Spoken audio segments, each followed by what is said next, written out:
Here is more After of opening the his stage, the impressive. Information Minister Prawasani handed over the BRG Pernisizanti Mazinkere to introduce the special guest, Dr. Michael Rubin. Here is more of his impressive biography. Michael Rubin is a senior fellow at the American Enterprise Institute, where he specialized in Iran, Turkey, and the broader Middle East. A former Pentagon official, Dr. Rubin has lived in post-revolution Iran, Yemen, and both pre- and post-war Iraq. He also spent time with the Taliban before 9/11. For more than a decade, he taught classes at sea about the Horn of Africa and Middle East conflict, culture and terrorism. To deploy U.S. Navy and Marine units, Dr. Rubin is the author, co-author, and co-editor of several books exploring diplomacy, Iranian history, Arab culture, Kurdish studies, and Shiite politics, including several pillars. What really causes instability in the Middle East? AER, Press 2019, Kurdistan's Rising, AEI, Press 216, Dancing with the Devil, The Perils of Engaging Rogue Regimes, Encounter Books, 2014, and Internal Iran Continuity and Chaos. Paragraph 2005, Dr. Rubin has a PhD and MA in history from Yale University, where he also obtained a BS in biology. Thank you, Dr. Rubin. The question goes, we have a lot of questions, but because of time, we just take as much as we can. The Biafra Republic government in exile has focused on promoting the U.S. recognition of Christian genocide in Nigeria and had aggressively engaged the U.S. government for such recognition in parallel with other advocacy such as the U.S. Christian community and organization. This has been successful with President Trump declaring Christian genocide in Nigeria. From our perspective, this allows for normalization or discussion of the concept of an independent Christian state in the form of Biafra. Doctor, what are your thoughts about President Trump and the White House declaration about Christian genocide on Nigeria and steps taken to hold Nigerian government accountable? Thank you. Thank you so much, Mr. Prime Minister. It's a pleasure to be here speaking with you. First of all, I'm glad that President Trump and Secretary of State Marco Rubio have calibrated U.S. policy towards reality rather than wishful thinking, like what we saw with the previous administration when Nigeria was taken off the watch list by Secretary of State Antony Blinken. And frankly, the facts on the ground tell the story much more important than any U.S. administration. And so I would hope, Democrat or Republican, whoever follows President Trump, would also continue to recognize the real slaughter of Christians that is occurring in Biafra. The way I look at it is this way.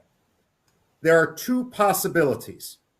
Number one, either the Nigerian government is directly and purposely slaughtering the Christians in Biafra. The second possibility is the Nigerian government is too weak to prevent the slaughter of Christians in Biafra. Either way, however, the fact remains that there is an ongoing genocide. If the Nigerian government is purposely and directly seeking genocide against Biafra, then the United States must recognize Biafra to help protect it. And if the Nigerian government is a failed state and too weak to prevent the actions of the Fulani militias, then the United States should stop recognizing the fiction of Nigeria and recognize the independence of Biafra. In reality, Nigeria is a colonial empire. It's an artificial state, and it's a failed state. The fact of the matter is, it's time to continue the full decolonization of Western Africa. And that means allowing Biafra, Amazonia to be free. Thank you very much, Doctor. What are your thoughts on the interconnection between the Nigerian Christian persecution issue and how it ties in with Biafran aspiration? Well, look, Biafra didn't simply form a few years ago. It's not simply the product of a diaspora community meeting in Finland. The fact of the matter is, Biafra has always existed, and we can go back to the 18th century, if not before, and we find evidence of Biafra and recognition of Biafra on European maps and elsewhere.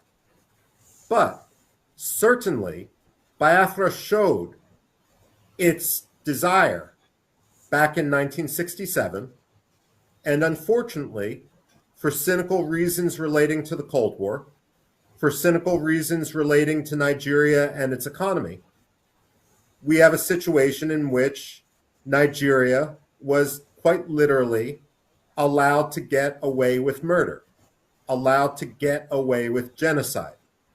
One of the problems that we see when we fail to recognize genocide when it occurs, when we fail to delegitimize the ideology that leads to that genocide, is it ensures a repetition of that genocide. After World War II, the German Nazi Party was stigmatized, and the Germans were forced to come to account with what they did. The problem we have in Nigeria is that too many countries have given Nigeria an excuse not to recognize its own responsibility for the first genocide in Biafra. And because of that, the ideology has continued and it has amplified to the point where we now have the second genocide in Biafra. The moral compromise of people like the president of Finland is shameful.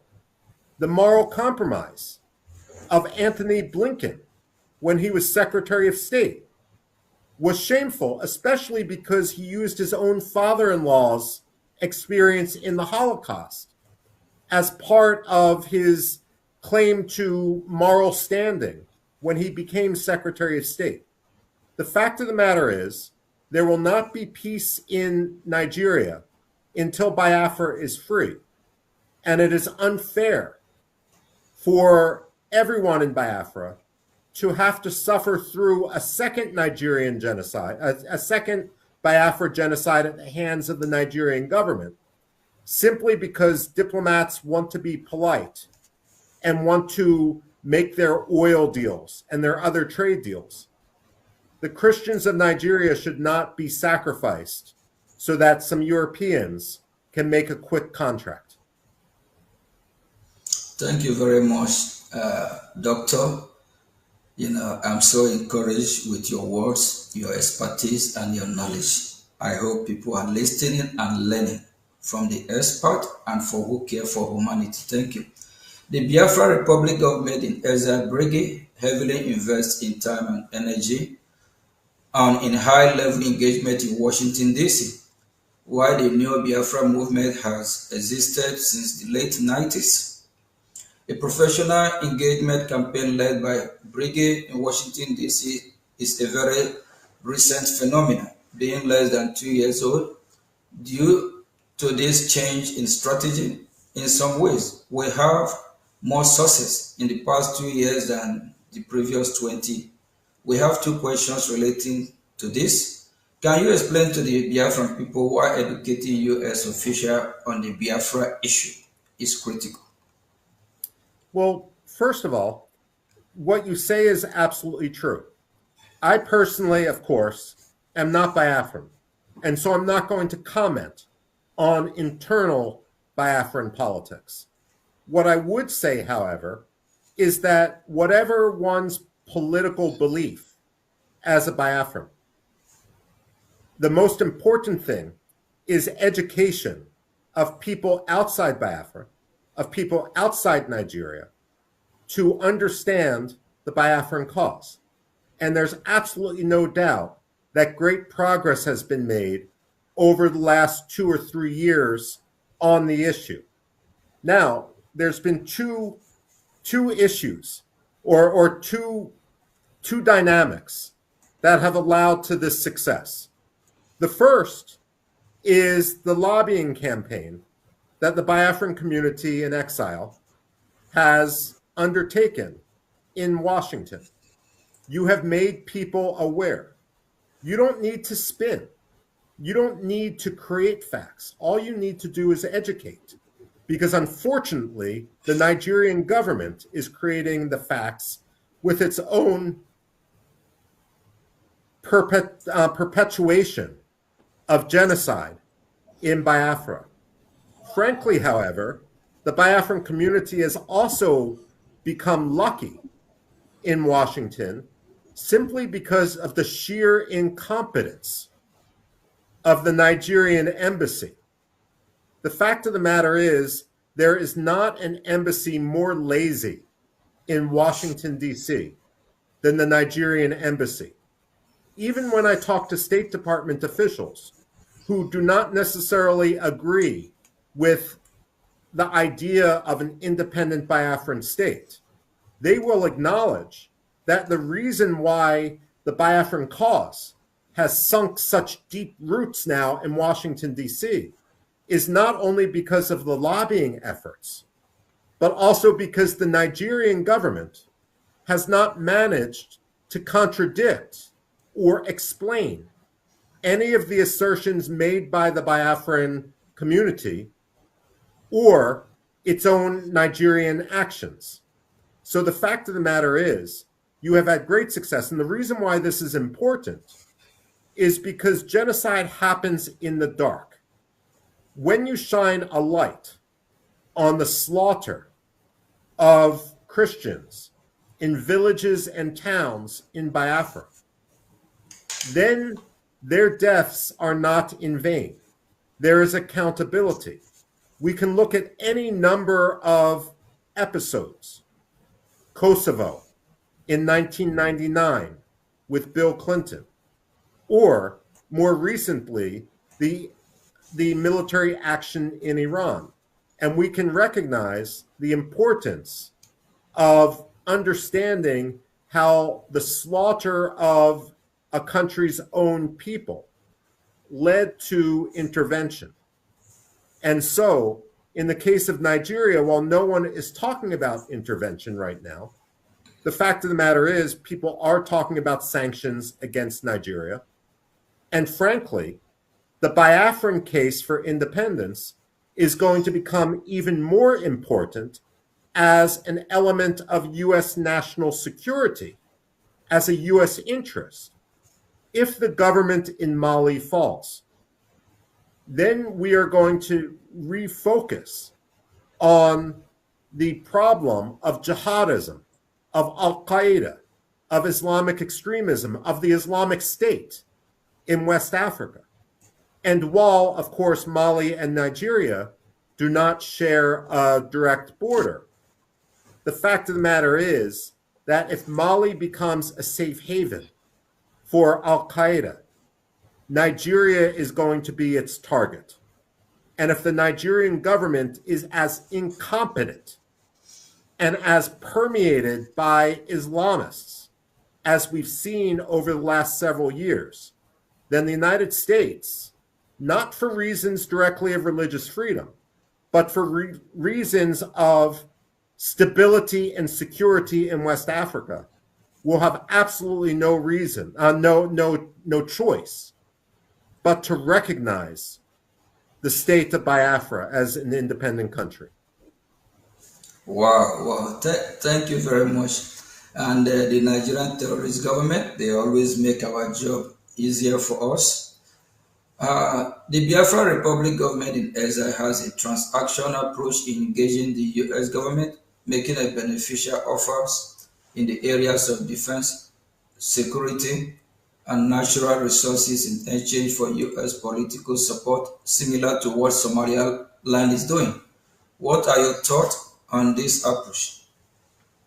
Well, look, when it comes to the aspirations of Biafra, just like when it comes to the aspirations of Somaliland, another country which had suffered genocide, in this case at the hands of dictator Siad Barre, who, by the way, after he was overthrown, was granted asylum by the government of Nigeria, a fellow genocidaire government. The fact of the matter is, Biafra and its lobby should make any number of arguments because different policymakers in Washington will be motivated by different ideas. There's not a magic formula. Personally, the morality of the Biafran cause matters to me. To the evangelical Christian community, solidarity matters, the protection of Christians. But you're absolutely right, Mr. Prime Minister. And Biafra has a lot to offer. And the point is that Biafra needs to do what is in Biafran interests. It needs to have a symbiotic relationship with the United States. And if that means a military base for the strategic Gulf of Guinea, if that means energy deals with American companies, that's fine. The fact of the matter is, we should be supporting you for practical, realpolitik reasons. We should be supporting you for moral reasons. We should be supporting you for security reasons. All of them go together in a way that is beneficial to both countries. Thank you very much, Doctor. As a follow-up to the previous question, BRGIE have offered the US military base in Biafran territory, which would provide the US valuable access to the Gulf of Guinea, which we know is very, very important. We believe this is valuable, given increased terrorism in West Africa and the loss of US presence in the Sahel. This idea of having US military base in Biafra has been spoken about by foreign policy experts in Washington, D.C. What do you think of this idea? I think it's a very good idea. Realistically, the United States isn't going to establish a military base before much more formal recognition of Biafran autonomy, if not independence. That said, I would add to your litany of reasons why this is important that the Gulf of Guinea is now the international hub of piracy. And therefore, it becomes extremely important to the security, to the freedom of navigation, to the energy flow. Now, technically speaking, when it comes to maritime law, piracy is an act that occurs 12 miles outside of a country's borders, once it's outside on the high seas, outside of its territorial waters. What Nigeria has done is categorize many of the acts of piracy as occurring inside its territorial waters in order to depress the statistics. But the fact of the matter is, Nigeria, number one, is dishonest with regard to its security. It's become a major source of instability in the region. And at the same time, Biafra has the resources which Nigeria wants to loot. The dynamic which the United States has to be very careful about is this. We've seen, for example, in both Pakistan and to a lesser extent Egypt, governments demanding that the United States assist them with defeating extremists. And in a way, it's a dynamic of extortion. Pakistan supports the Taliban, for example, and then demands that the United States gives its security assistance to defeat the Taliban. but it's never going to defeat the Taliban because it wants the billions of dollars in American security assistance. What the Nigerian government wants to do is similar. It wants to, on one hand, promote and catalyze the Fulani militias and other Islamist extremists in the Middle Belt, in the North, and in Biafra. And it will say, you need to give us millions, billions of dollars for our military in order to defeat this threat. But it's like the arsonists saying, you need to give us millions of dollars, billions of dollars to put out a wildfire without admitting that they themselves started it. So what the United States needs to do, military base or not, is to call the bluff, the cynicism of Abuja. It needs to tell the Nigerians, we know what your game plan is, and we reject it. And the fact of the matter is, you have become a terror sponsor. You should be designated a state sponsor of terrorism. And we have concluded that the only way to protect the security and stability, as well as the Christian community, is to recognize Biafra. Thank you very much, Doctor. For years, the Nigerian government has used terrorism in the country as an excuse to ask for arms sale to Nigeria. Instead of using the weapon to fight Boko Haram, either the Nigerian government will use the weapon to engage in military action against the Biafrans, or provide those weapons to so-called reintegrated terrorists. Now, there is a shift towards direct U.S. counter-terrorism action in Nigeria, perhaps reflecting concern about the Nigerian military intention. What are your thoughts regarding arms sales to Nigeria? Should they be blocked, or at least conditions attack that U.S. arm cannot be used against the Biafrans and Christian population? Well, look, at a minimum, they need to be conditioned. The fact of the matter is, however, that the Nigerian government probably wouldn't adhere to those conditions. Look, I mean, when push comes to shove, the Nigerian government needs to be held accountable for its own actions. And the Nigerian army has been shown not to be a reliable security force. What I would do is challenge the Nigerian government.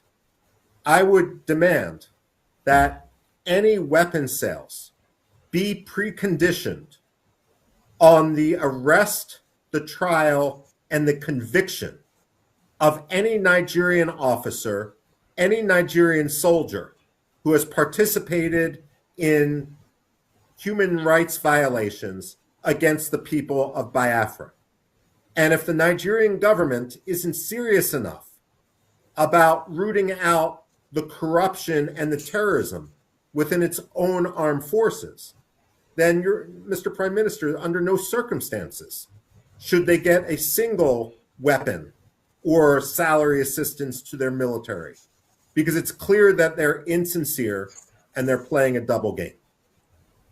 After the introduction, the interview went full gear as you have just listened. Now, let's take a short commercial break and we'll be right back.